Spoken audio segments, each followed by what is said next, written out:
Good afternoon. Today we have another edition of Intersectionality in Political Mobilization podcast series. I'm Esma Gumberidze, as always, its author, and we speak about intersectionality in protest and political mobilization. As everybody knows, the last few years really were shaken and shook the post-Soviet space with different protests, including in Belarus, in Moldova, Georgia, and so on. A lot of people were protesting outside on the streets, but not so many people of different minority backgrounds, such as people with disabilities, women, and so on, were so much visible, as well as LGBTQI plus persons. And here in this podcast, we're trying to hear another perspective of everyone on the protest and why are we all participating or not participating in different protests, and what is everybody's role. And this is why today we have Karine Gregoryan from Armenia. She's the head of Garet Center on Rights Defense Center on the women with disabilities. And she will speak about her personal experience in protests, as well organizing, as well as participating in different ones. Karine, once again, hi, thank you for coming to our podcast. And please start with your personal experience on what was your involvement in different protests. First of all, I want to thank Esma and all organizers for this podcast. I'm happy to share my personal and professional experience. You know, in the beginning, 10 years ago, I was very shy.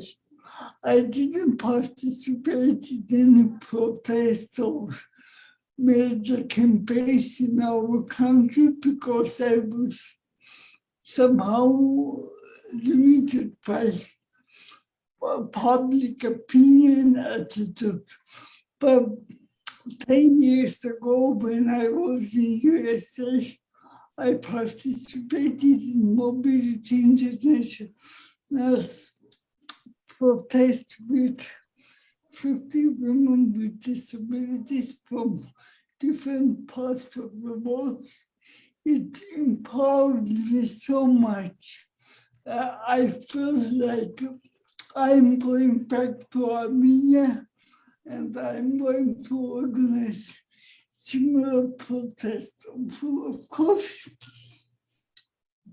So what were the protests that you organized about? Like, what were you demanding already in Armenia? In Armenia, first protest we organized, we were demanding equal rights and equal opportunities for persons with disabilities.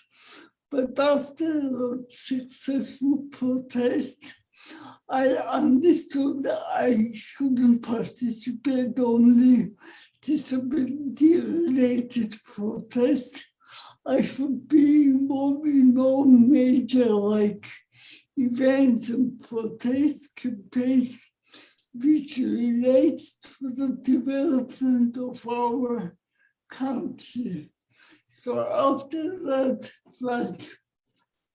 I started participating in protests after elections, and I am a member also of a coalition to stop violence against women. Every day on October 1st in Armenia, we have a day to stop violence against women. And every year with a coalition, we organize protests to fight against domestic violence. So I'm the only woman with disability who is participating in the protests. In the beginning, it was unusual for public to see women with a cerebral palsy to participate in a protest, but after year by year, I got sure that public slowly gets used to seeing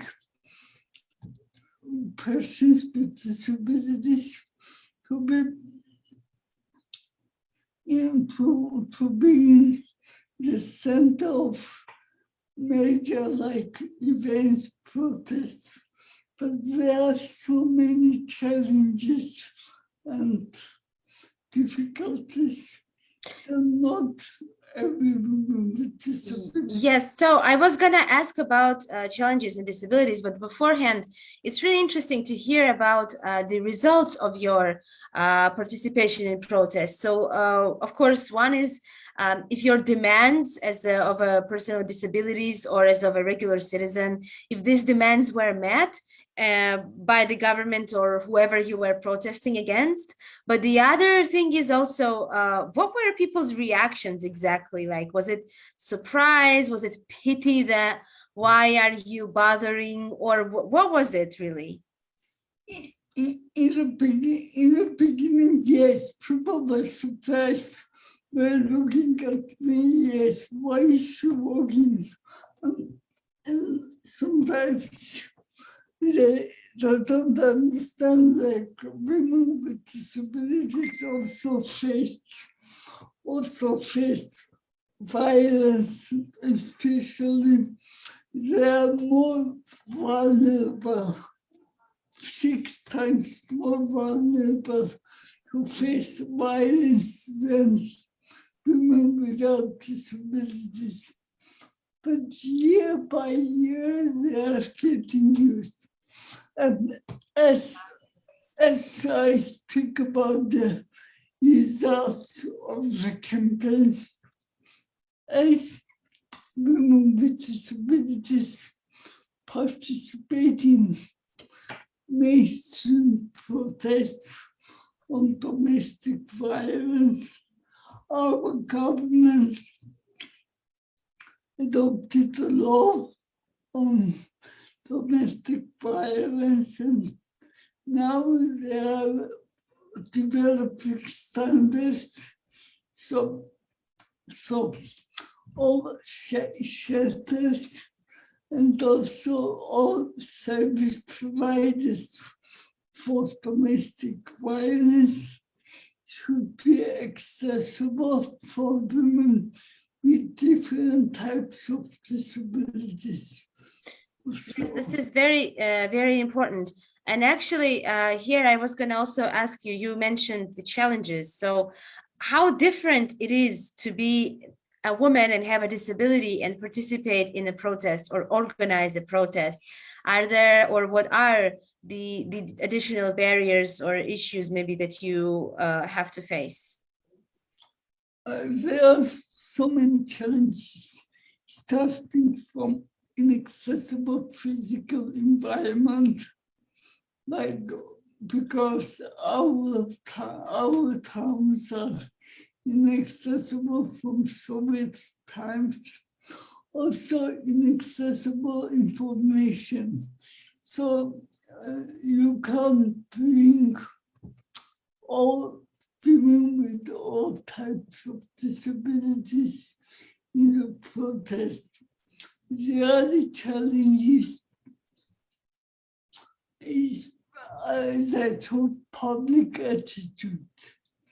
They see us, women with disabilities, as different.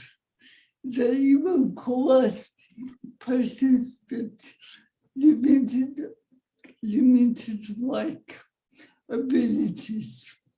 So it takes some women with disabilities, they don't have so much courage to stand against public attitudes and behaviors. Yes.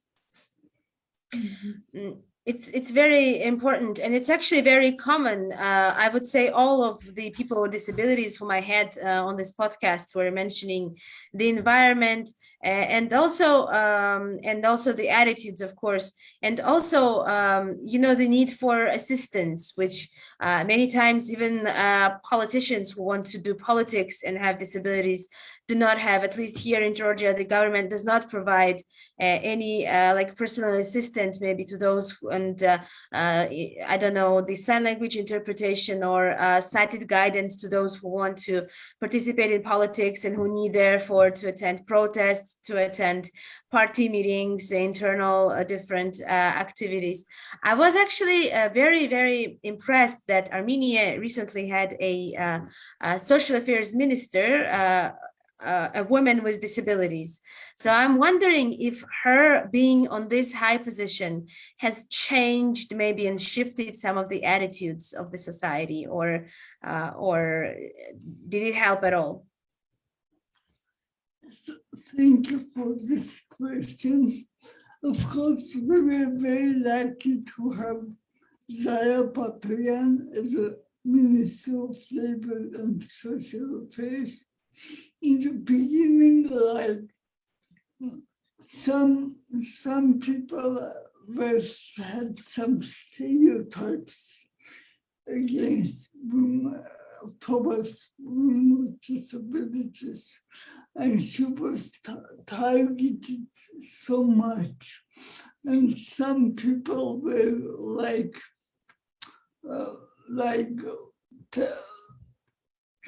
using her disability to target her.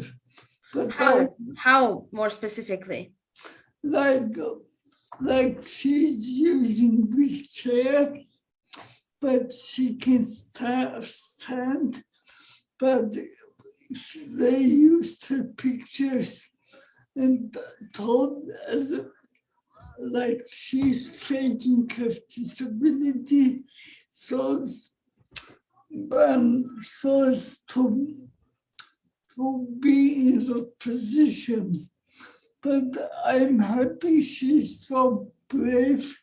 She didn't like pay attention to those hate speech. She continued her good work, and thanks to her, now we have a law. Finally, we have a rights-based law on the rights of persons with disabilities. Now she's in Parliament, and she continues breaking stereotypes, and she's advocating in the Parliament to adopt budget so as to improve equal opportunities of persons with disabilities. Of course, some success stories of women with disabilities break stereotypes, but the process is very slow. It takes more time. It is very difficult to change public opinion. It takes much more effort, yes. That was very interesting to hear. On the one hand, there's always this demand towards government officials, at least here in Georgia. A lot of actually high position people try to hide their disability because there is this idea that you have to be ideally healthy. And on the other hand, while you openly say that yes, you do have a disability, then they are saying that you are not disabled enough. So it's very hard to try and still voice your voice when you have when you belong to a minority and you have a disability. And what you have mentioned, our time actually is coming to an end, but what you have mentioned about the importance of participating not only in specifically disability-related protests, but in everything else as regular citizens, I think it's a very important notion. And because without having a good state in general, we cannot have good disability inclusion and quality inclusion and participation. And I will bring here one example that we here in Georgia are discussing now. As we are trying to switch to more social model of disability rather than medical one, they are trying now to elaborate the disability status determination mechanism that would be not would rely not only on diagnosis but on person's social functioning and some of the issues that he or she faces in the society due to inaccessibility of the environment, absence of services, and inappropriate attitudes. And what this will involve is more of an individual approach to one's needs and one's abilities and statuses, right? So that means that local social workers and people who will be actually evaluating will have more discretion. And in the country where everything works fine, that's not a problem, and it's actually a very good thing. But if you have a lot of corruption in the country, if you have a situation where even things like total targeted social assistance, like poverty reduction benefits, are being used to mobilize people to vote, and when people receive threats that if they don't vote for the party in the government, that they might be stripped of their targeted social assistance, so the poverty benefits, because these are, of course, individually granted and individually evaluated as well. If we don't abolish this kind of corruption, then the same threat comes to the disability benefits and disability-related assistance, because there too, if you will have social-based model where you have to be individually evaluated every so many years, then you start suddenly depend on these social workers and on their, or whoever will be the specialist doing it, and on their discretion.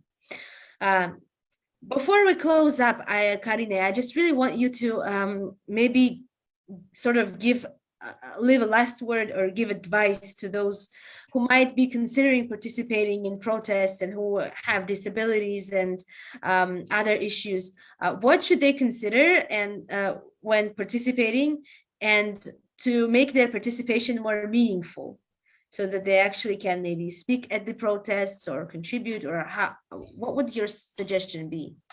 My first suggestion, not to be afraid of public attitude. For the first time, it's always difficult, but they have to make the first step. Otherwise, they will not be able to make changes. And my second advice, to go to the protest prepared. They have to be prepared in advance. Why are they going? What are they demanding? What they want is the result of the protest. So the public says us with disabilities as equal citizens of the society. And of course, I know for women with disabilities who live far from capital or in rural regions, it is very, very difficult to be involved in major protests because they are mostly in big cities, but they have to make some contribution to be visible. We have to be visible. We have a saying in Armenia: if baby doesn't cry, mother is not going to breastfeed him. So we have to be visible. We have to raise our issues, our rights, so as government considers us. I actually have a question about this. Do you think it's harder to organize or to be at the protest in the outside of the capital or the major cities, or the other way around? I mean, in terms of pressure from relatives, from neighbors, from communities, do you feel like in a smaller community it might be a bit harder to even go out in the street because of you are kind of afraid of maybe shaming from the neighbors or relatives and so on? What would you say? Of course, so like religious families are more traditional and they are more protective. And being traditional, they don't allow their family members with disabilities to go out. And many persons with disabilities are isolated in their homes. And even neighbors, they don't know they have a neighbor with a disability. But in capitals, they are more open. They allow and they are more like NGOs in the capitals. So persons with disabilities can go out to participate in different activities organized by NGOs, but in religious and rural areas, most persons with disabilities are hidden in their families and they don't go out. And, and, and especially family members, they are shy to show they have a family member with disabilities. We had cases like even sister was ashamed to go out with her sister with disabilities. So NGOs have big role in this educating family members and societies, especially outside of capital. Yeah, thank you, Karine, for these insights. And one important thing I would take is that, yes, it's very important to go to a protest, despite the fact that we might not see an immediate big result of that. But even the fact that we showed up there and we made other protesters see that people with disabilities, those who are different from them, also can stand and participate, and who they also are interested in their country's fate and in the general state's fate, and as well as in the disability rights issues, is very important in itself. That's already a result, I would say.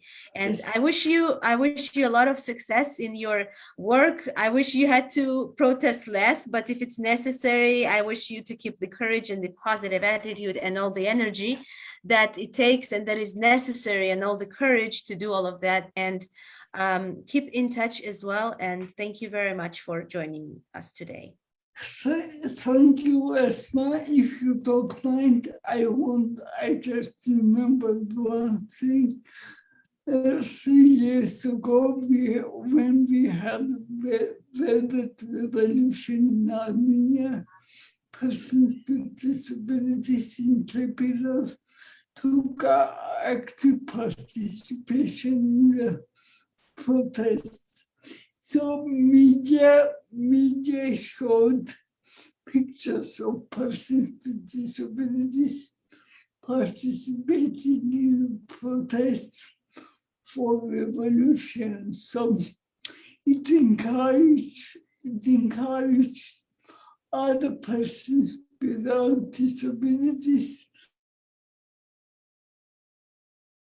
to go out. If persons with disabilities go out to protest to change the government, so persons without, so thanks to that, we had more people like protesting. be very comfortable evolution in our country. Yes, and this is very important experience too, that people with disabilities actually participated in this kind of historical event and really were co-creating this history. And I really believe in this slogan. I don't remember whose is this, but I really like it. And I will finish this today's podcast by this slogan, and that is, the best way to predict the future is to create it. Thank you very much, and see you next month. Thank you.